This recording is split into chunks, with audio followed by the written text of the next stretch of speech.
Hi అండి, welcome to my channel. ఈరోజు నేను మీకు పాలకూర ఉల్లిపాయ కారం చేసి చూపిస్తానండి. చాలా టేస్టీగా ఉంటుంది. జ్వరము ఎక్కువ వచ్చినప్పుడు మనకు కొంచెము నోరంతా పాడైపోయి ఉంటుంది కదా, అలాంటి టైంలో ఇది చేసుకొని తినండి, చక్కగా తినేస్తారండి. ఓకే, ఎలా చేస్తానో చూపిస్తాను రండి. చూడండి, పాలకూరని నీట్గా వాష్ చేసి పెట్టుకున్నాను. లేతగా ఉంది బాగా. ఇప్పుడు దీన్ని మనం సన్నగా కట్ చేసుకుందాము. కొంచెము ఈ పెద్ద పెద్ద కాడలు ఉన్నాయి కదండి, ఇవన్నీ తీసేసుకోవాలి.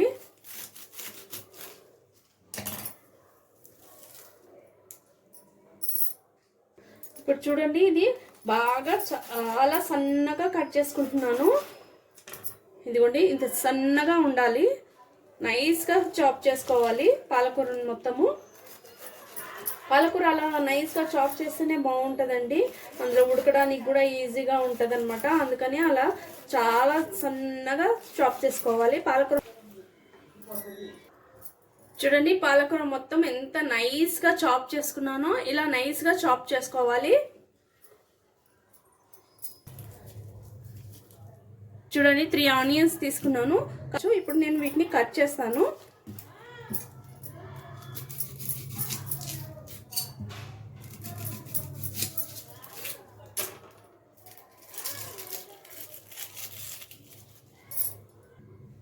ఆనియన్ని చిన్న చిన్న ముక్కలుగా కట్ చేసుకుందాము.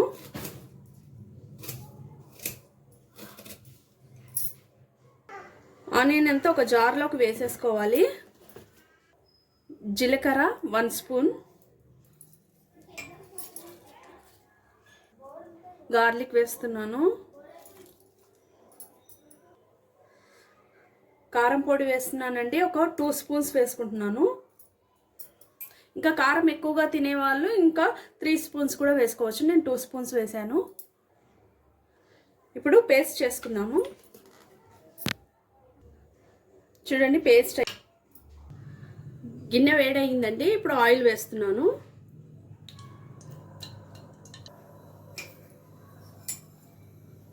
వన్ స్పూన్ జీరా వేస్తున్నాను.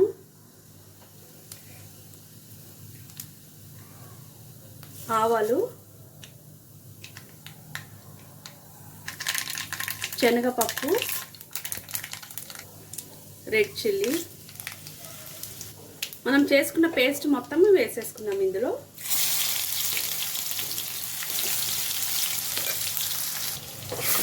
మొత్తం మిక్స్ చేసుకుంటున్నాను ఒకసారి.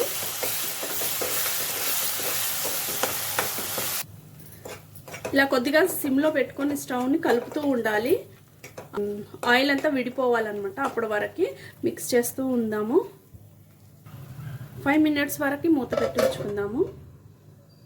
ఒక 4 మినిట్స్ అయింది. మూత తీసి చూసుకుందాము. ఒకసారి మిక్స్ చేసుకోవాలి. ఇప్పుడు పాలకూరని కొద్ది కొద్దిగా చేస్తూ ఇందులో వేసేసుకుందాము.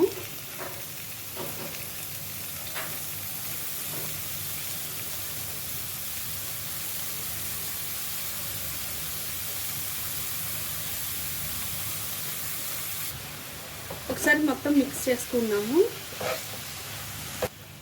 ఇది చాలా బాగుంటుందండి టేస్ట్. అన్నం ఇంకా 2 ముద్దలు ఎక్కువగానే తింటామన్నమాట రోజు తినేదానికంటే.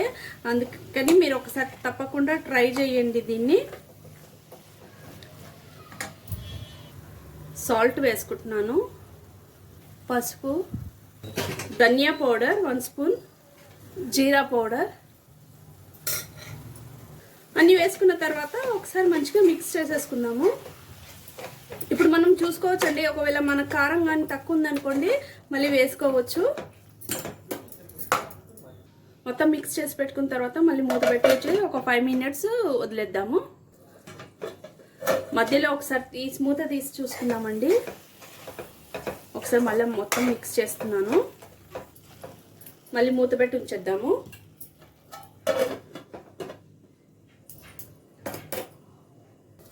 5 మినిట్స్ అయిపోయిందండి. ఇప్పుడు మూత తీసి చూసుకుందాము. చూడండి, ఆయిల్ అంతా ఇలా పైకి వస్తుంది కదా. ఒకసారి మిక్స్ చేసుకుందాము.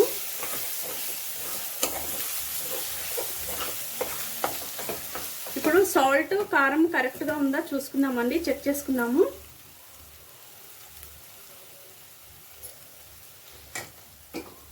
కొంచెం సాల్ట్ పడుతుందండి, కొంచెం సాల్ట్ వేస్తాను.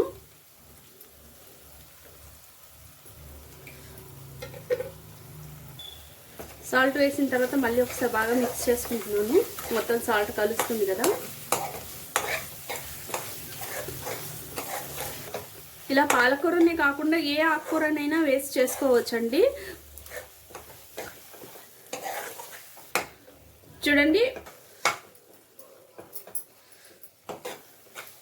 మనము ఒక పాలకూర కాకుండా ఇంకా ఏ ఆకుకూరనైనా వేస్ట్ చేసుకోవచ్చు అండి. చాలా టేస్టీగా ఉంటుంది. మెంతకూరతో చేస్తే కూడా ఇంకా చాలా బాగుంటుంది, టేస్ట్ అదిరిపోతుందండి. ఓకే అండి, చూసారు కదా ఎంత ఈజీగా రెడీ అయిపోయిందో. మీకు నా వీడియో నచ్చితే లైక్ చేయండి, షేర్ చేయండి, సబ్స్క్రైబ్ చేయడం మాత్రం మర్చిపోవద్దు. ఇంకా స్టవ్ను ఆఫ్ చేసేసుకుంటున్నానండి. Okay, thank you so much, bye bye.